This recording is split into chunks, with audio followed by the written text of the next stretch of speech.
Welcome to RTV. నేను మీ journalist Manoj. Telangana Andhra sentiment మళ్ళీ రాజుకుంది. ఎంతటి స్థాయిలో అంటే హైదరాబాద్లో పవన్ కళ్యాణ్ని అడుగు పెట్టనివ్వమని చెప్పి తెలంగాణ వాదులు హెచ్చరించేంతలా. ఆ తర్వాత పవన్ కళ్యాణ్ బహిరంగ సభ ఏర్పాటు చేసి తెలంగాణ లీడర్లకి కొంతమంది ఎవరైతే మాట్లాడుతున్నారో వారికి వార్నింగ్ ఇచ్చేంతలా. తెలంగాణ ప్రజలకి క్షమాపణ చెప్పిన తర్వాతే పవన్ కళ్యాణ్ సభ పెట్టుకోవాలని మంత్రి పొన్నం ప్రభాకర్ అంటున్నారు. తెలంగాణ వచ్చిందని 11 రోజులు అన్నం తినలేదన్నటువంటి వెధవ ఇప్పుడు వచ్చి మొసలి కన్నీరు కారిస్తే ఒప్పుకోమని పొన్నం ప్రభాకర్ మాట్లాడుతున్నారు.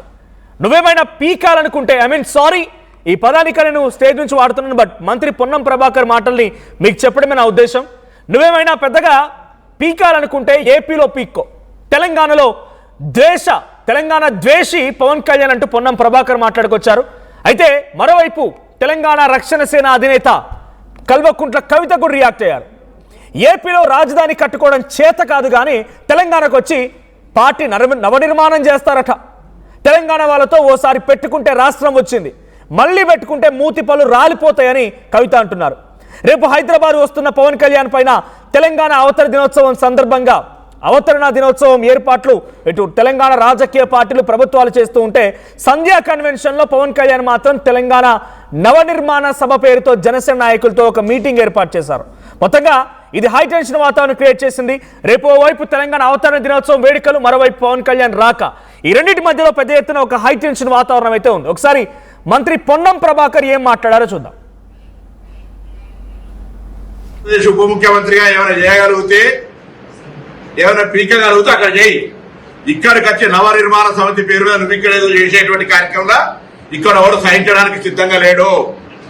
తెలంగాణ ఏర్పడితే 11 రోజులు అన్నం తినటువంటి వెధవాచి ఇక్కడ మా తెలంగాణ పట్ల ఏదో ముసలి కన్నీరు గారితో ఒప్పుకోం.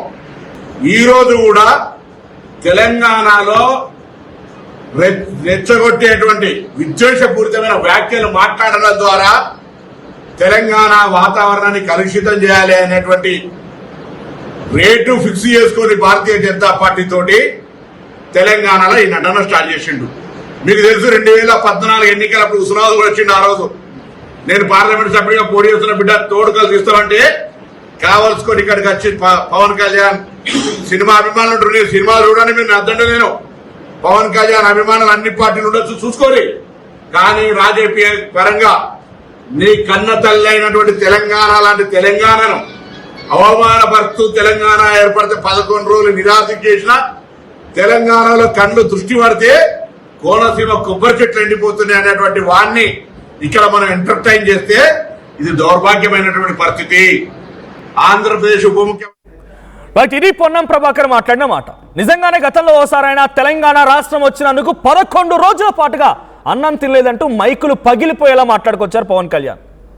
మరి తెలంగాణ రాష్ట్రం వస్తేనే అన్నం తినని మీరు తెలంగాణ నవనిర్మాణం చేస్తారా అంటూ తెలంగాణ రాజకీయ నాయకులు క్వశ్చన్ చేస్తున్నారు మంత్రి పొన్నం ప్రభాకర్ రూపంలో. నికార్సైన తెలంగాణ ఉద్యమకారుడు పొన్నం ప్రభాకర్ ఆ రోజు 2009లో ఆయన ఎంపీగా 4-9 సమయంలో ఆయన మీద పెప్పర్ స్ప్రే సైతం ప్రయోగించింది అప్పటి కాంగ్రెస్ పార్టీకి సంబంధించిన కొంతమంది ఎంపీలు, లగడపాటి రాజగోపాల్ లాంటి వాళ్ళు. ప్రాణాలు సైతం తెగించి కొట్లాడిండు ఆయన. డెఫినెట్గా ఆయనకు వాయిస్ ఉంటుంది, తెలంగాణ అనే స్టాండ్ తీసుకోవాల్సిన అవసరం ఉంటుంది. ఆయన ఈరోజు కాంగ్రెస్ పార్టీలో ఉన్నా, కాంగ్రెస్ పార్టీలో మంత్రిగా ఉన్నా, తెలంగాణ ఉద్యమకారుడిగా నికార్సైన తెలంగాణ ఉద్యమవాదిగా మాట్లాడుతున్నారు ఆయన. ఇదే కాదు, తెలంగాణ రక్షణ సేన కల్వకుంట్ల కవిత కూడా మాట్లాడుకొచ్చారు పవన్ కళ్యాణ్ సభ పైన. రైట్, ఒక్కసారి నేను కవిత మాటలు వినిపించే ముందు నాతో పాటుగా తెలంగాణ రక్షణ సేన అధికార ప్రతినిధి మనోజ గారు ఉన్నారు, అండ్ బీఆర్ఎస్ పార్టీ నుంచి ఉద్యమకారిణి సుమిత్రానందన్ గారు ఉన్నారు, అండ్ కాంగ్రెస్ పార్టీ నుంచి అప్పుడు ఉస్మానియా యూనివర్సిటీ వేదికగా ఉద్యమాలు నడిపించినటువంటి చరణ్ కౌశిక్ కూడా ఉన్నారు. అందరూ ఉద్యమకారులే, వీళ్ళ వర్షం కూడా తీసుకుంటారు. పార్టీలకు అతీతంగా వీరంతా మాట్లాడడానికి సిద్ధంగా ఉన్నారు. ఒకసారి కవిత ఏం మాట్లాడారో చూద్దాం. ఒకసారి పెట్టుకున్నారు, రాష్ట్రం వచ్చింది, ఈసారి మూతి పనులు రాలిపడతాయి. రాజకీయంగా పెత్తనం చేస్తాం, సెక్రటేరియట్లో ఏలు పెడతాం, మీ విధానాలలో ఏలు పెడతాం, మీ నీళ్లు దోసుకుంటాం అంటే మాత్రం ఊరుకునేది ఉండదు. మీ కాడ రాజధాని కట్టుకున్నాడు రాదు శాత కాదు, కానీ ఇడికొచ్చాట తెలంగాణ నవనిర్మాణం చేస్తాడు. మా పని మేము చేసుకుంటాం, మా నిర్మాణం మేము చేసుకుంటాం, మా కథలు మేము పడతాం. రాష్ట్రం విడిపోయింది, ప్రజలు విడిపోలే. మీరు ప్రజల మధ్యలో చిచ్చు పెట్టకండి. చిచ్చు పెడితే మాట్లాడేటోళ్ళు లేరు, ఊరుకుంటోళ్ళు లేరు అనుకుంటారేమో. ఇగో ఈ జెండా రాకముందు లెక్క వేరే, ఇప్పుడు లెక్క వేరే. టిఆర్ఎస్ 2.0 ఇక్కడ ఇది వరకు ఒకసారి రైట్, ఇది టిఆర్ఎస్ తెలంగాణ ప్రాంతీయ పార్టీగా మేము వస్తున్నాం, తెలంగాణ అస్తిత్వం కోసం పోరాటం చేస్తామనేటువంటి కవిత వ్యాఖ్యలు. ఇక్కడ రాజకీయం అంతా నడుస్తోంది పవన్ కళ్యాణ్, జనసేన అండ్ తెలంగాణ రాష్ట్ర రాజకీయ పార్టీలే. ఎంత నీచాతి నీచంగా అంటే కొన్ని మాటలు మీ ముందు నేను చూపించలేకపోతున్నాను. మీరు కావాలంటే మీరు కామెంట్ చేయండి, నేను మాటలు కూడా చదువుతాను. తెలంగాణ జనసేన పార్టీకి సంబంధించిన నాయకులు తెలంగాణ పబ్లిక్ని జనరలైజ్ చేసి ఏమంటున్నారు తెలుసా? మీకు కామెంట్ జరుగుతాను.